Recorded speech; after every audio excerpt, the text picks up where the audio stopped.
আজকের গল্পটার নাম নিশির ডাক। গল্পের মূল চরিত্র নীলাদ্রি।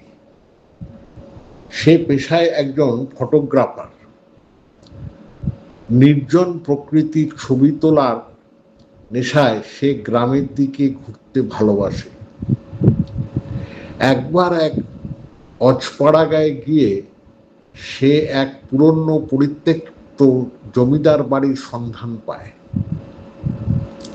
স্থানীয়রা বাড়ির আশেপাশে দিনের বেলাতেও যেতে ভয় পায়, কারণ সেখানে নাকি নিশির উপদ্রব আছে। নীলাদ্রি এসব বিশ্বাস করত না। সে তার ক্যামেরা নিয়ে রাত 12টার সময় সেই বাড়ির ছাদে গিয়ে বসে থাকে ছবি তোলার জন্য। অমাবস্যার রাত, চারদিক নিঝুম। হঠাৎ সে স্পষ্ট শুনতে পায় তার মা তাকে নাম ধরে ডাকছে, নীল, ও নীল, নিচে নেমে আয়, অনেক রাত হয়েছে। কণ্ঠস্বরটি হুবহু তার মায়ের মতো।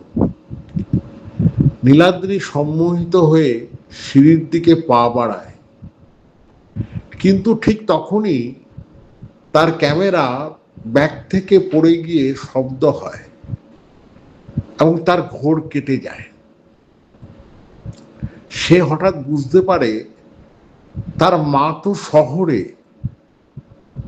এখানে আসার প্রশ্নই ওঠে না। তার মানে এটা নিশির ডাক।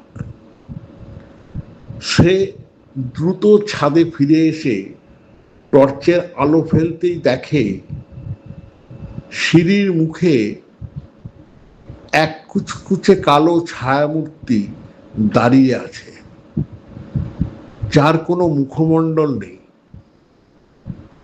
নীলাদ্রি কোনো মতে ক্যামেরা নিয়ে সেখান থেকে দৌড়ে পালায়।